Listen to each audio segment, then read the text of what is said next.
자, 우리는 오늘 제6계명, 10계명 가운데 6번째 계명인 살인하지 말라는 계명의 말씀을 다루려고 합니다. 그런데 우리가 이 계명의 말씀을 다룰 때, 또 들을 때 여러분들은 아마 이 계명의 말씀은 나와는 아무런 상관이 없다라고 생각할지도 모를 것 같습니다. 실제 우리는 매스컴에 등장하는 살인자들처럼 사람을 죽이는 사람들은 아니기 때문이죠. 여러분 오늘 뭐 사람을 죽이고 혹시 여기 오셨습니까? 그런 일 없죠? 전혀 없습니다. 그래서 우리는 이 계명을 들을 때 살인하지 말라는 말씀을 우리와 뭐 상관이 있을까 이런 생각을 하게 됩니다. 그런데 우리도 모르는 사이에 수없이 많은 사람들을 죽였을지도 모릅니다. 어제도 그제도 과거의 우리의 삶 속에서 많은 사람들을 죽이지 않았는가 한번 생각해 볼 필요가 있습니다. 왜냐하면 살인하지 말라는 이 계명의 말씀은 단순히 물리적인 계명만은 아니기 때문입니다. 사실상 10계명은 우리에게 살인하지 말라고 명령했지만 오늘날 사람을 죽이는 일은 여기저기 도처에서 비일비재하게 발생하고 있습니다. 자고 일어나면 하루가 멀다 하고 여러분 뉴스에서 뭘 들어요? 인터넷에서 무슨 소식을 듣습니까? 살인사건을 듣습니다. 사람을 죽이는 그런 비극적인 일들이 보도가 됩니다. 최근에 우리가 살고 있는 우리 교회가 위치한 지역에서 얼마 멀지 않은 파주의 택시기사 살인사건, 여러분 전 국민의 분노를 샀던 그런 사건을 기억을 할 겁니다. 접촉사고가 나서 실랑이를 벌이다가 합의를 할 테니 음주운전 이거 알리지 않으면 합의를 할 테니 우리 아파트로 와라 해서 택시기사를 죽이고 옷장에 숨겨놓고 이런 엄청난 일들을 사람이 벌이고 있는 겁니다. 저와 여러분과 같은 사람들이 벌이고 있는 일이죠. 뿐만 아니라 실제로 중동과 같은 지역의 위험과 분쟁 지역에서는 끊임없이 폭탄 테러, 전쟁 벌어집니다. 사실 우리는 지금 별천지에 살고 있는 것 같아요. 너무나 평화로운 시대에 살고 있는 것 같기 때문에 이런 말들이 별로 그렇게 실제 와닿지 않습니다. 하지만 전쟁이나 살인사건이나 테러 상황과 같은 환경에서 이런 살인이 아니더라도 아직 태어나지도 않은 태아를 낙태시키는 행위 역시 살인 행위입니다. 치명적인 살인죄에 해당합니다. 조직신학자 로버트 젠슨 박사는 낙태의 합법화, 미국에서 이미 벌어지고 있고 한국에서도 벌어지고 있는 이 낙태의 합법화는 인류가 야만으로 돌아가는 살인의 사유화다 이렇게 표현한 바 있습니다. 내가 마음대로 아이를 죽일 수 있는 살인을 사유화하는 그런 일이다 이렇게 말했습니다. 더 나아가서 우리는 신약 성경을 보면요, 신약의 윤리는 이 살인이라는 개념을 단순히 물리적인 사람을 죽이는 살인 이상으로 더욱 확장시킵니다. 그러므로 살인하지 말라. 이 계명의 말씀은 오늘날에도 우리에게 여전히 적실성 있는 계명입니다. 우리는 하나님께서 말씀을 통하여 정당하게 허용하신 경우를 제외하고는 여러분 자신의 몸이나 다른 사람의 몸의 생명을 제거하거나 위해를 가하거나 상해를 입혀서는 결코 안 됩니다. 오늘 오후에 우리 주어진 본문을 통해서 살인하지 말라는 6계명 말씀을 간략하게 3가지 살펴보려고 합니다. 첫 번째, 개인과 가정과 국가의 생명과 권리를 보호하는 정당한 수단의 행위는 살인이라고 할 수 없다는 것을 먼저 생각해 볼 필요가 있습니다. 여러분 21절 말씀 볼까요? 옛사람에게 말한 바 시작. 옛사람에게 말한 바 살인하지 말라. 누구든지 살인하면 심판을 받게 되리라 하였다는 것을 너희가 들었으나, 이 말씀 분명히 뭘 금지하고 있어요? 살인을 금지하고 있습니다. 살인하지 말라. 그런데 이 말씀을 우리는 살인이라고 하는 모든 행위를 완전히 금하는 것은 아니라는 것을 분명히 할 필요가 있습니다. 우리가 어떤 계명의 말씀을 들을 때, 성경의 어떤 말씀을 들을 때 그 말씀을 문자적으로 해석하기도 하지만 구약 성경의 빛과 신약 성경의 빛에 비추어 봐서 해석할 필요가 있습니다. 왜냐하면 여러분 구약 성경에 보면 비일비재하게 발생하는 사건들이 뭐예요? 전쟁입니다. 수없이 전쟁이 벌어지고 있습니다. 그리고 여호와 하나님은 전쟁에 능하신 신으로 묘사되기도 합니다. 그렇죠? 성경에 따르면 살인죄를 저지른 자를 향한 사형이 정당한 것으로 묘사되어 있고, 출애굽기 21장 23절, 그리고 전쟁 상황에서는 다른 사람을 적군을 죽이는 일이 허용되기도 했기 때문입니다. 신명기 20장이 대표적인 말씀입니다. 그러므로 우선 자기 생명에 대한 정당한 방어는 살인이 아닙니다. 출애굽기 22장 2절 말씀 이렇게 말합니다. 제가 읽어드립니다. 도둑이 뚫고 들어오는 것을 보고 그를 쳐 죽이면 피 흘린 죄가 없으나, 이렇게 계명의 말씀이 쓰고 있어요. 그러므로 여러분 자신의 생명과 여러분의 아들, 딸들, 여러분의 가족을 또 재산을 찬탈하려고 죽이려고 들어오는 도둑들을 향해서 싸우다가 정당방위로 사람을 죽였을 경우에 그것은 살인이라 할 수 없다는 겁니다. 그럼 불가피한 비극을 초래하는 원인은 오직 그 일을 일으킨 당사자에게 있기 때문이죠. 마찬가지로 국가를 지키기 위한 정당한 방어 역시 살인이 아닙니다. 한 국가를 쳐들어와서 다른 국가가 정복하려고 할 때 그 전쟁에 맞서 싸워서 불가피한 희생이 벌어질 때 그것을 우리는 살인이라 할 수 없다는 겁니다. 그러므로 여러분, 양심적 병역 거부자, 이런 표현들 있죠. 나는 사람을 죽이지 않겠습니다. 그러므로 군대를 갈 수 없습니다. 라고 군복무를 거부하는 사람들이 있습니다만은 그것은 결코 올바른 방법이 아닙니다. 왜냐하면 로마서 13장에 보면 군복무는 칼의 권세를 가진 정부와 국가에 의해 수행되는 의무이기 때문입니다.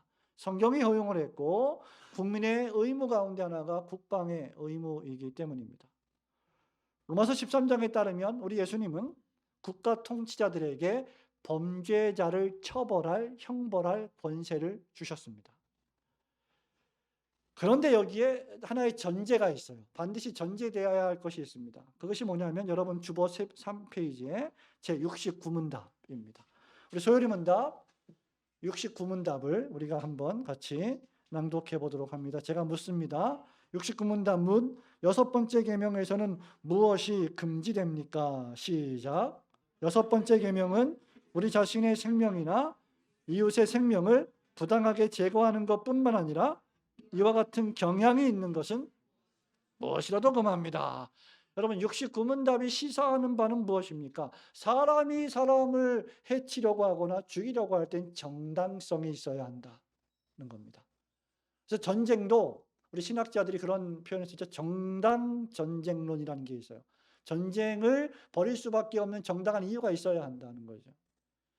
단순히 살인의 행위가 문제가 아니라 살인 행위의 정당성이나 고의성 여부가 제기되는 겁니다. 고의로 이 사람을 죽였는가? 정당한 합법적인 그런 상황 속에서 사람을 해쳤는가 하는 문제입니다. 물론 우리는 정당성이 인정되면 그것은 살인이라 할 수 없겠지만 정당한 상황이라 할지라도 살인하는 상황을 만나서는 안 될 것입니다. 그러면 전쟁은 벌어지면 안 되겠죠. 전쟁은 정말 피해야 될 최악의 상황입니다. 더 나아가서 우리는 여러분 종교의 이름으로, 특히 이슬람교 아주 극단적인 이슬람 종파들이 종교의 이름으로 사람을 죽이지 않습니까? 테러하지 않습니까? 신의 이름으로, 또 국가의 이름으로, 정파의 이름으로, 또는 사상의 이름으로 이 사상을 받아들이지 않으면 너는 죽어야 된다. 이렇게 다른 사람의 생명을 무참하게 고의적으로 앗아가서는 안 됩니다. 그것이 살인죄에 해당하는 것들이죠. 개혁주의 장로교 신학자의 대표적인 인물이었던 사무엘 러더퍼드 목사님이 계신데 이분이 제가 지난번에 소개했죠. 교리문답을 혼자 쓰셨다고. 약 700개의 교리문답을 쓰셨는데 그 교리문답 520문은 이렇게 질문합니다. 제6계명에서 우리가 명령받은 것은 무엇입니까? 묻고 이렇게 대답을 해요. 제가 읽어드립니다. 제6계명에서 우리가 명령받은 것은 모든 사람의 생명에 자비롭게 행동하는 것입니다. 즉 우리 자신의 생명뿐만 아니라 다른 사람들의 생명에도, 심지어는 우리의 원수들과 짐승들의 생명에도 자비롭게 행동하는 것입니다. 그리고 우리 이웃의 생명에 대한 모든 내적 증오와 외적 폭력이 금지되어 있습니다. 이렇게 썼어요.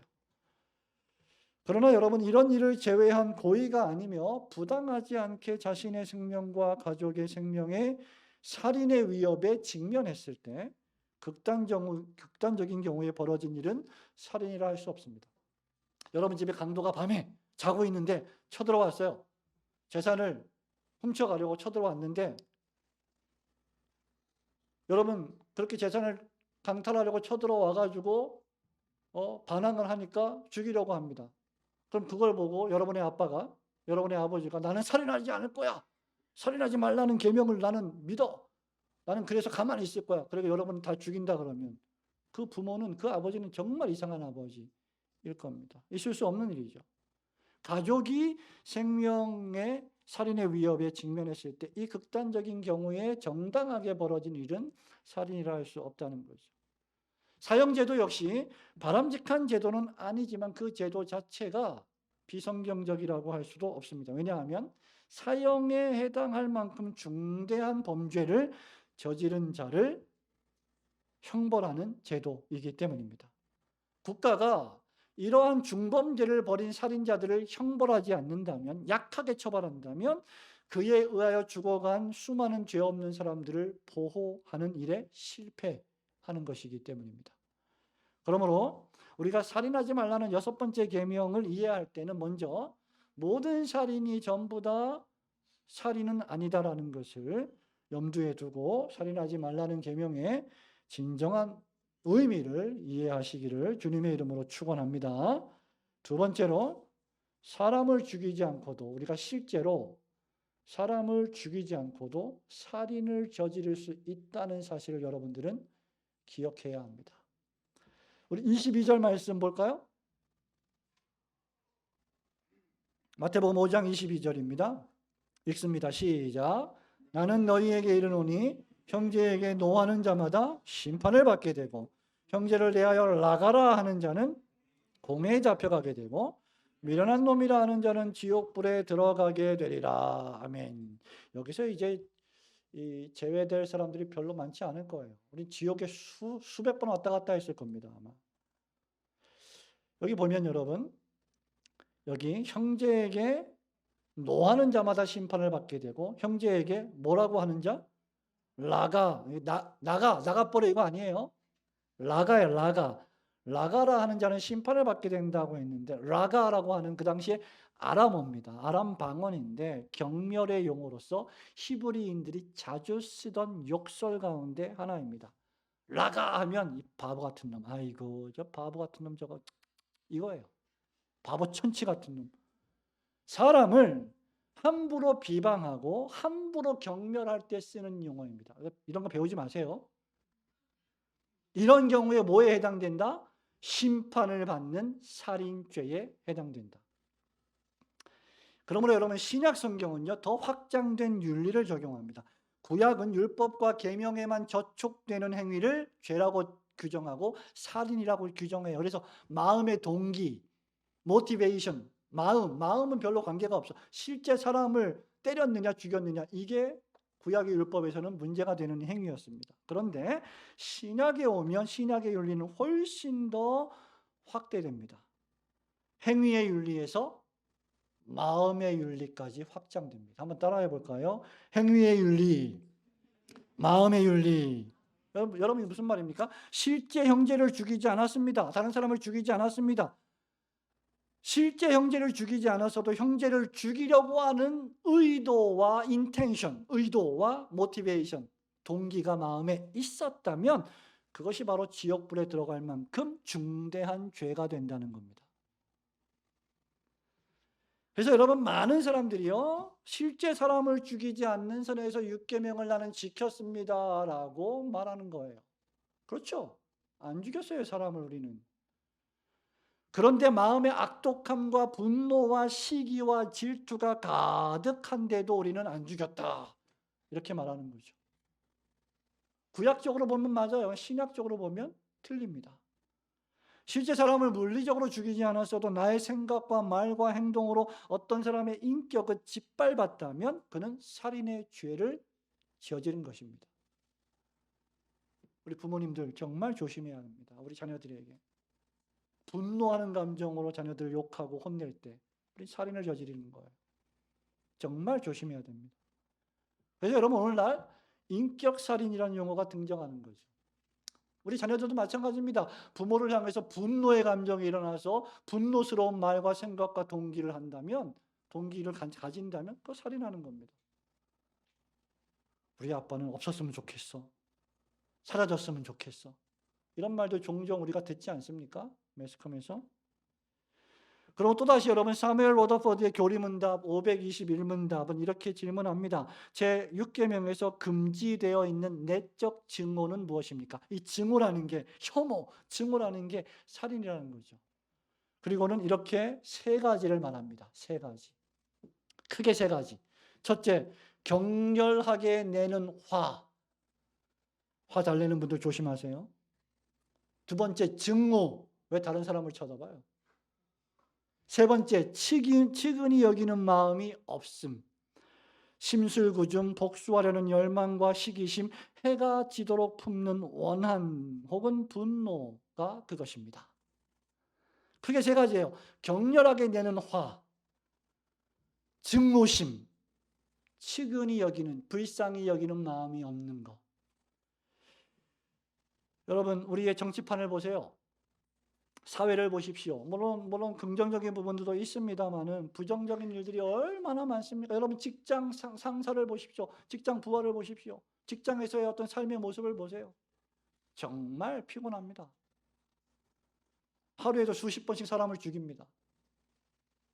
여러분, 직장인들이 퇴근하고 나서 술 한잔 하면서 보통 무슨 이야기 해요? 전부 직장 상사 욕하잖아요. 분노하죠. 분노 사회에서 우리가 살고 있습니다. 다른 사람들의 인격을 짓밟습니다. 말로, 행동으로, 생각으로 사람을 매장시킵니다. 거짓 소문을 만들어냅니다. 악플을 달죠. 그러고는 뭐 아닌 말고, 그러는 사이 다른 사람은 죽어가는 거죠.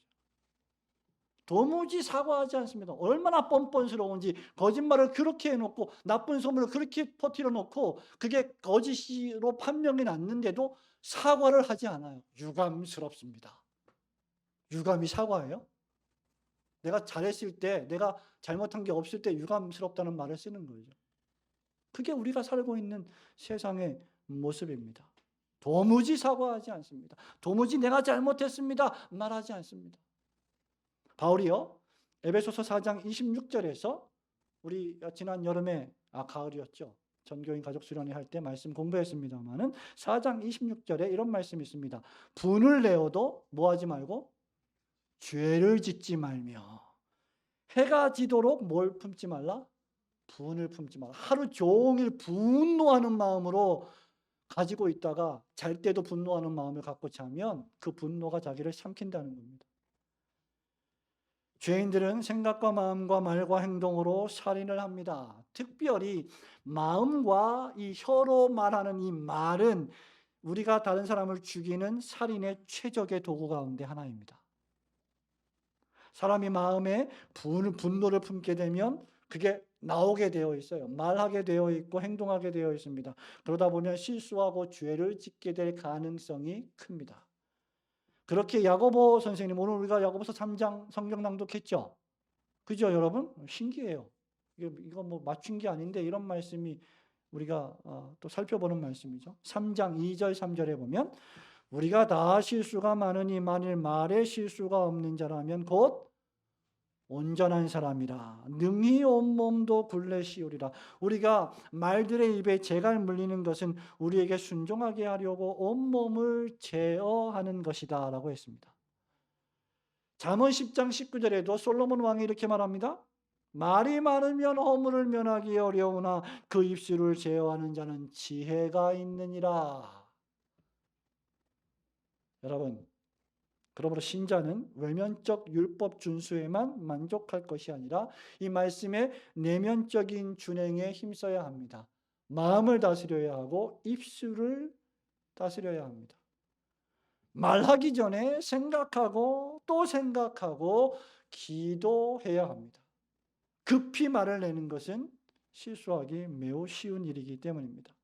우리가 실제로 사람을 죽이지 않고서도 여러분의 생각으로 말로 행동으로 사람을 죽일 수 있음을 명심하시고 늘 여러분의 신앙의 언어를 절제하고 삼가 조심하시는 성도들이 되시기를 주님의 이름으로 축원합니다. 마지막으로 이 제6계명을 지키기 위해서 신자가 할 일은 많은 일들을 해야 하는데 그 중에 가장 중요한 것은 최선을 다해서 다른 사람들과 화목을 추구해야 합니다. 화목, 화해를 추구해야 합니다. 23절과 24절 말씀입니다. 우리 읽어볼까요? 그러므로 시작. 그러므로 예물을 제단에 드리려다가 거기서 내 형제에게 원망 들을 만한 일이 있는 것이 생각나거든 예물을 제단 앞에 두고 가서 형제와 화목하고 그 후에 와서 예물을 드리라. 아멘. 이제 우리 어떻게 해야 할까요, 여러분? 이게 무슨 말입니까? 여러분이 여기 지금 예배 드리러 왔습니다. 앉아 있어요. 예배 드리고 있어요. 지금 말씀 듣고 찬송했습니다. 기도합니다. 그러기 전에 뭔가 마음속에 지금 내가 다른 사람과 싸웠고 분노하는 마음이 있고 그를 미워하는 마음이 있다면 먼저 가서 그 사람과 화목한 다음에 와서 예물 드리고 예배해야 된다.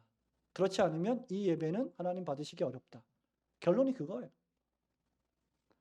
실제로 사람을 죽이지 않았어도 형제에게 분노를 퍼붓고 형제를 노하게 했으면 어떻게 해야 할까? 최선을 다해서 화목을 추구해야 한다. 그렇지 않은 상태로 하나님을 예배하는 것은 무슨 계명을 어기는 거냐면 새 계명을 어기는 거예요. 새 계명이 뭡니까? 주님이 우리에게 주신 새 계명이 뭐예요? 내 이웃을 내 몸과 같이 사랑하라. 내 마음을 다하고 목숨을 다하고 뜻을 다하고 힘을 다하여 주 너희 하나님을 사랑하고 그리고 그 다음 내 이웃을 내 몸과 같이 사랑하라. 그러므로 우리가 예배드리기 전에 뭔가 원망 들을 만한 일이 있다면 먼저 화목하고 와서 예배해야 합니다. 화목을 빨리 하셔야 돼요. 지난주에는 참 장례식이 많았는데요. 뜻하지 않게 50대 초반에 젊다면 젊고 좀 나이 들었다면 들었겠죠. 우리 교단에 또 특수학교, 대안학교를 운영하시는 목사님 한 분이 돌아가셨어요. 50대 초반으로 제가 기억을 하는데 밤에 주무셨는데 아침에 안 깨어나서 깨어보니까 돌아가신 거예요. 얼마나 황당합니까, 가족들이. 그런데 제가 그 얘기를 하려는 게 아니라 이분이 목회도 하고 있는데 어떤 다른 큰 교회에서 이분이 목회하고 있는 교회 근처에 와서 막 전도를 하고 있었대요. 그래서 이분이 화가 나서 그 교회 목사님이 전화를 했답니다. 왜 전도를 이 앞에 와서 합니까? 그러니까 그 큰 교회 목사님이 좀 퉁명스럽게 받았나 봐요. 근데 그 큰 교회 목사님이 나중에 마음의 찔림을 받고 이분께 사과해야 되겠다. 그래서 문자를 보냈답니다. 장문의 문자를 보냈어요. 그래서 이런저런 마음으로 내가 전화를 퉁명스럽게 받았는데 그게 좀 마음에 찔려서 사과하고 싶습니다.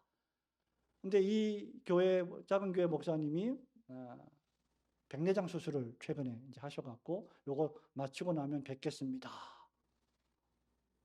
그랬는데 돌아가셨어요. 그러니까 문자로는 사과를 했지만 만나서 사과하려고 했는데 사과를 못한 거예요. 그러니까 너무나 참 황망한 일 아니겠습니까? 우리는 화목하려고 하면 기회를 놓쳐서는 안 됩니다. 빨리 해야 합니다. 빨리 화목해야 합니다. 자신의 행위를 사과하고 화목할 상황을 만들지 않는 것이 제일 좋겠지만 의도했든 의도하지 않았든 형제에게 노했다면 반드시 풀어야 합니다. 어떻게 화목해야 할까요? 긍정적 방식, 부정적 방식으로 화평과 화목을 추구해야 하는데 먼저 긍정적으로는 우리가 다른 사람의 생명을 보존하는 노력을 기울이셔야 합니다. 여러분 68문 볼까요?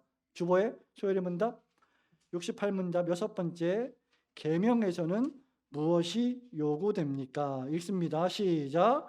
여섯 번째 계명은 우리 자신의 생명과 다른 이들의 생명을 보존하는 모든 합법적인 노력들을 요구합니다. 아멘. 우리는 여러분 자신과 여러분 이웃들의 생명을 보존하기 위해 모든 적법한 노력을 기울여야 하고 그렇게 하다가 혹시라도 실수했다면 본문 말씀처럼 신속하게 화해해야 합니다. 미루지 마시고. 그렇다면 부정적으로는 어떻게 화목해야 할까? 아까 우리가 69문답을 읽었죠.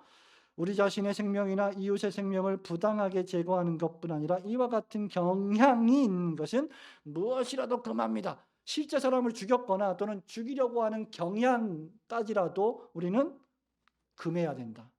그 말입니다. 이와 같은 경향이 있는 것은 무엇일까? 구체적으로 다시 한번 사무엘 러더퍼드 교리문답 524문답을 제가 읽어드립니다. 제6계명에서 금지되어 있는 다른 악행은 무엇입니까? 사람을 죽였거나 또는 죽이려고 하는 경향이 무엇일까? 그 얘기예요. 제6계명에서 금지되어 있는 다른 악행은 살인의 모든 계기, 상대방의 결함을 들추어내는 것, 조롱하는 것, 말이라는 칼로 폐부를 찌르는 것,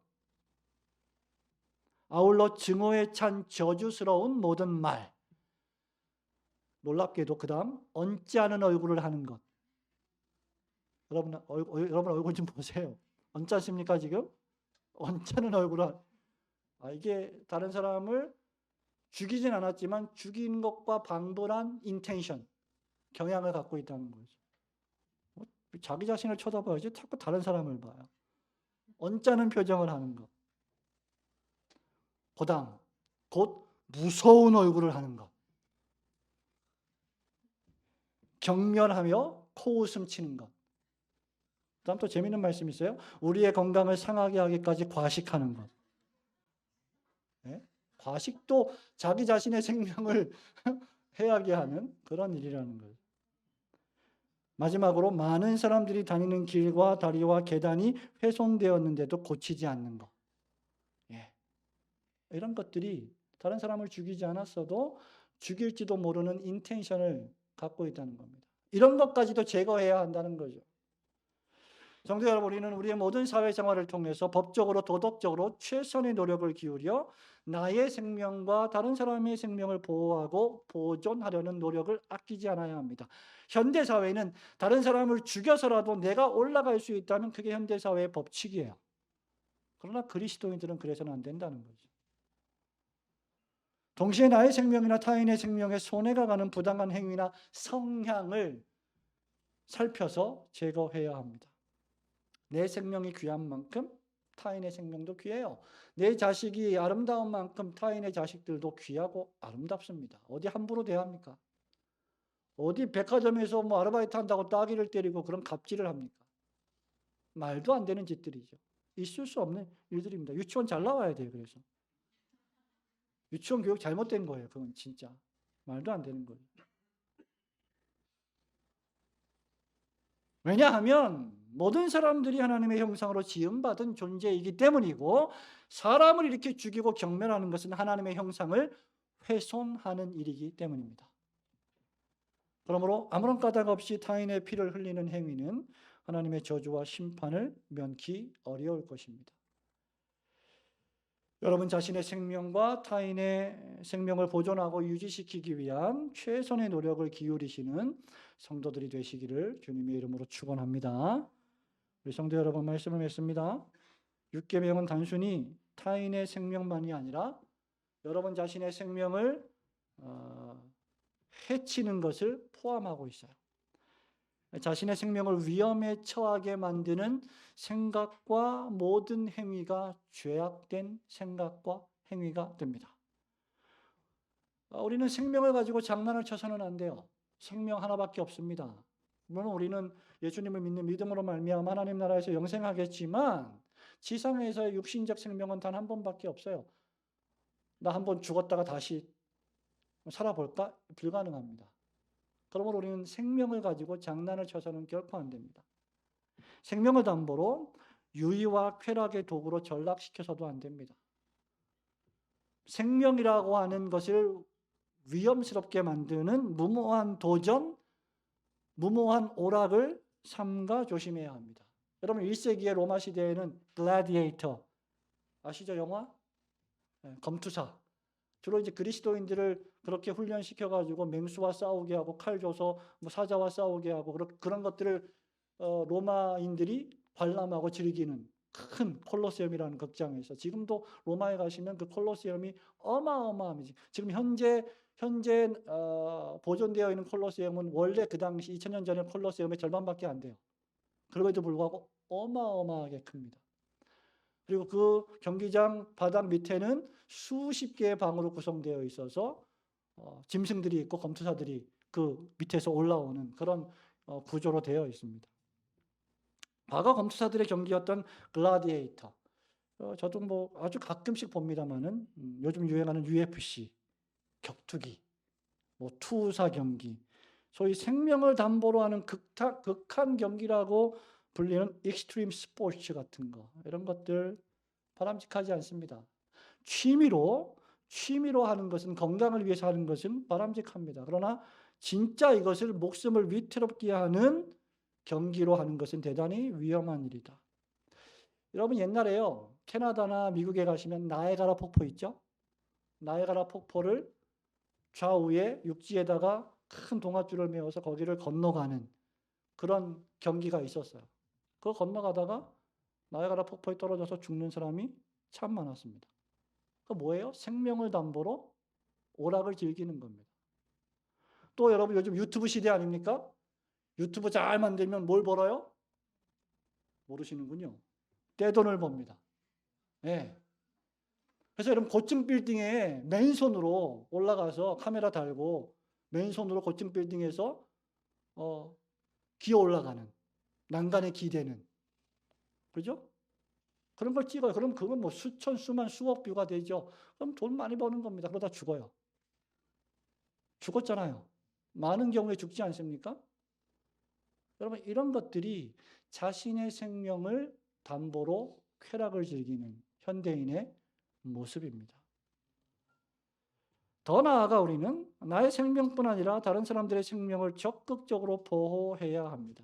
예수님은요, 말로 행동으로 자신을 변호하고 보호하실 수 있는 충분한 이유가 있으셨고, 그분의 말씀 한마디면 하늘에서 수천 수만의 천군 천사들을 동원해서 복수하실 수 있으셨습니다. 조롱하는 로마 병사를 단칼에 죽일 수 있으셨어요. 그죠? 예수님이십니다. 그러나 우리 주님은 결코 살인하지 않으셨습니다. 도리어 당신을 살인자들의 손에 내어주셨고 묵묵히 인내하셨고 입을 열지 않으셨으며 십자가에 죽기까지 순종하셨습니다. 주님은 자신을 희생하셔서 죽으심으로 우리들에게 생명을 주셨습니다. 그러므로 마찬가지로 우리 역시 주님을 본받아 우리 자신들을 내어줌으로써 우리가 받은 생명을 다른 이들에게 전하는 삶을 살아가야 할 것입니다. 그러므로 내가 지금 생각하고 행동하는 모든 일들이 과연 나의 생명과 타인의 생명을 보호하고 보존하는 일인지를 깊이 생각하여 매사에 절제하는 올곧은 성도들이 되시기를 주님의 이름으로 축원합니다.